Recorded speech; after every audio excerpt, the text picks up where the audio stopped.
Bonjour les passionnés par le travail du bois et bienvenue dans l'atelier. Aujourd'hui, on fait tomber un mythe, le fameux assemblage par queue d'aronde. Regardez, il est là. La précision est juste superbe et tout ça avec un gabarit qui est entièrement fait maison. On a absolument tout fait. Alors la technique est somme toute assez banale, assez connue. Il s'agit d'utiliser un premier peigne ici qui est un peigne droit avec une bague à copier qui va s'adapter à l'espace entre les dents et une fraise à queue d'aronde. La fraise à queue d'aronde qui a conditionné la réalisation du gabarit. Avec cette fraise, on va pouvoir faire ici les différents passages qui vont nous permettre de réaliser les queues d'aronde. Donc je vais venir placer mon bois ici, comme ceci, à la verticale. Et en réglant le décalage gauche-droite, je vais créer mes queues d'aronde. Pour ce qui est de la réalisation des contre-queues, donc on voit bien que ici, j'ai un espace comme ceci, je vais utiliser ce peigne ici. Ce peigne qui a pour angle le même angle que celui de la fraise que l'on va utiliser. Alors, avec ce peigne, les dents placées vers devant, je suis obligé de placer ce bois ici, la partie étroite des contre-queues, visible, c'est-à-dire dans ce sens-là. Vous pouvez repérer la petite croix qui me permet de visualiser le parement et ici de l'autre côté, le contre-parement. Donc, à chaque fois, on va avoir les bois placés verticalement en dessous, le long des différents guides. Sauf que pour ce bois ici, celui portant les contre-queues, on va le prendre et on va le retourner pour pouvoir venir l'assembler comme ceci. Donc ce qui signifie que notre côté de référence, celui-ci, qui était bien à gauche quand on a usiné, se retrouve à droite quand on va assembler. Et si on a placé notre bois, encore une fois, la croix du parement visible, on n'est pas bon. Heureusement, cette pièce ici peut très bien être usinée parement visible ou parement contre la table. Et c'est ce que l'on va devoir faire. Et donc regardez, j'ai fait 2 traces de crayon. Cette pièce-là va être usinée parement contre la table avec le trait de crayon contre le guide. Cette pièce-là va être usinée parement face à nous, toujours avec le trait de crayon nous indiquant la face contre le guide. Une fois que je retourne et que j'assemble, hop là, ben non, justement, les 2 parements à l'extérieur, je me retrouve avec mes 2 lignes indiquant mes références qui sont bien dans la continuité. C'est extrêmement important de penser à retourner la pièce qui va porter les queues pour que le parement soit contre la table. C'est la seule précaution à prendre. Ensuite, on aura à créer bien sûr un décalage entre les queues d'aronde et les contre-queues. Mais ce décalage, il est extrêmement facile à faire. Il suffira d'intercaler notre fameuse bande de contreplaqué de 17 mm qui correspond à la moitié des 34 mm que l'on a soit ici, soit là, le décalage entre une queue d'aronde et une contre-queue. Je vous propose de le faire, de passer à l'action et de réaliser un assemblage. Voilà mes 2 planchettes. Première chose, je marque les faces de parement. Elles viendront donc s'assembler comme ceci. Ce qui signifie que celle-ci, je vais venir l'immobiliser comme ceci. Voilà. Alors ici, je l'immobilise provisoirement et je vais juste vous faire une réflexion. Quand on a un peigne, on n'est jamais parfait au niveau de la répartition des queues puisque l'on est subordonné à l'espace que l'on a choisi une fois pour toutes. Et on ne va pas toujours travailler avec des planchettes de la même largeur.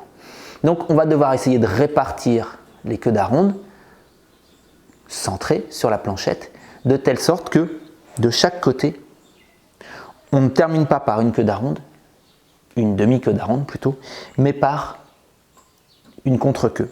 Ce qui signifie que, regardez ici, la planchette doit finir à l'intérieur des dents de notre peigne.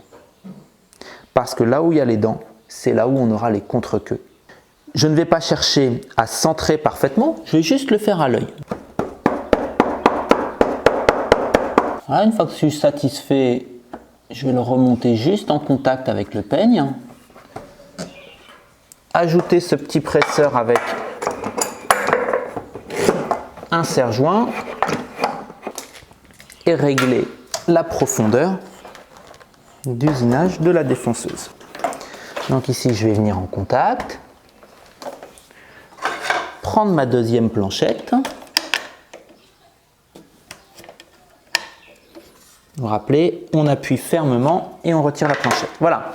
Donc ici, je suis bien. Je vais descendre et je vais pouvoir travailler. Une fois de plus, je vais dès que possible essayer de travailler en avalant. Alors, ça ne va pas être possible pour toutes les queues au centre, mais par contre, sur les côtés, à gauche, je vais travailler en poussant, tandis qu'à droite, je vais plutôt travailler en tirant.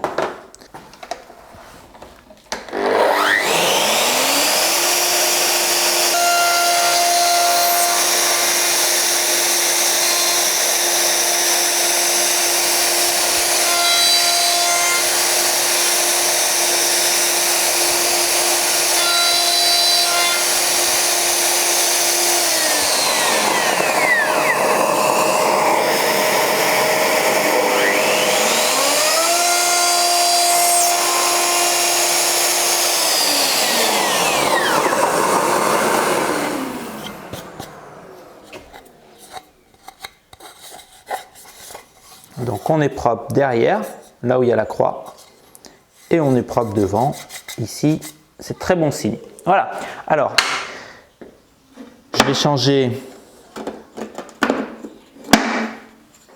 le peigne.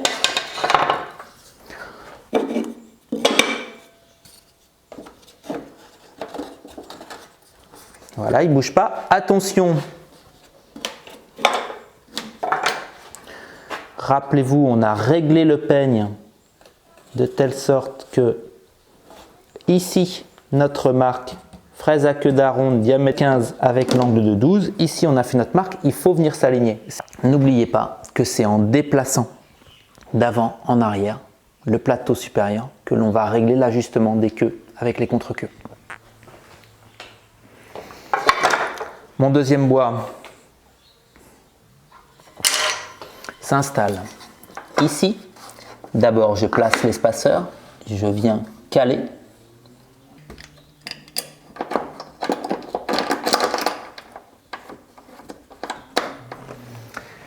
Voilà.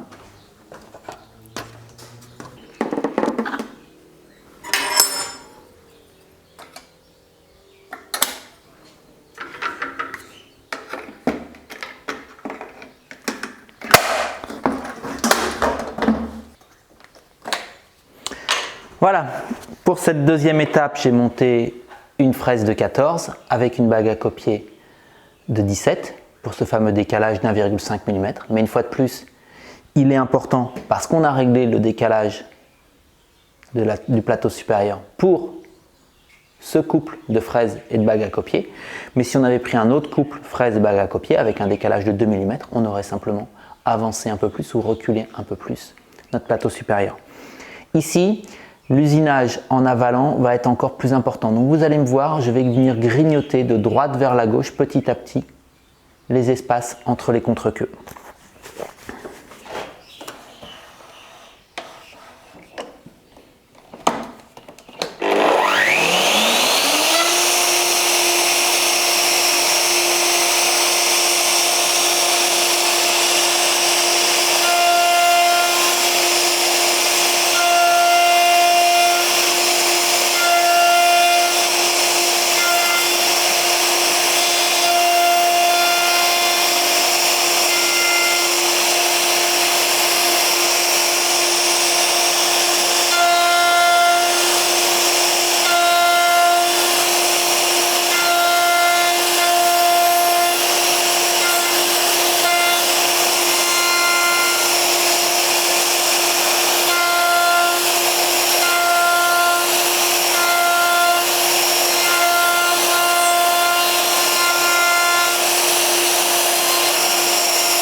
je récupère. Donc ici, j'ai bien le parement comme ceci. Donc ici, le côté où on avait la référence, c'est parfaitement aligné. J'ai un décalage de l'autre côté, mais c'est simplement parce que mes deux planchettes n'ont pas la même largeur. J'ai un ajustement qui est très bon. Je n'ai pris aucune mesure et vous allez voir, une fois collé, c'est juste parfait. Voilà. Voilà ce que ça donne une fois poncé, collé, assemblé. Il n'y a absolument aucun jour, c'est nickel. La précision est digne des plus grands gabarits du commerce. Ça doit vraiment démystifier ce type d'assemblage. Et j'ai envie de dire d'une manière plus générale, c'est en faisant des queues d'aronde, c'est en faisant des queues droites, c'est en faisant des vrais tenons mortaises que vous allez vraiment apporter de la plus-value, que vous allez vraiment être fier de faire vos meubles. Et c'est ce type d'assemblage qui font que ce que vous faites n'est pas une simple réalisation que vous auriez pu trouver à gauche et à droite dans le commerce. Allez, on passe à la suite. On n'a pas encore utilisé les capacités d'inclinaison du gabarit et on va se faire des tenons un petit peu dans tous les sens. Bye bye, à très vite.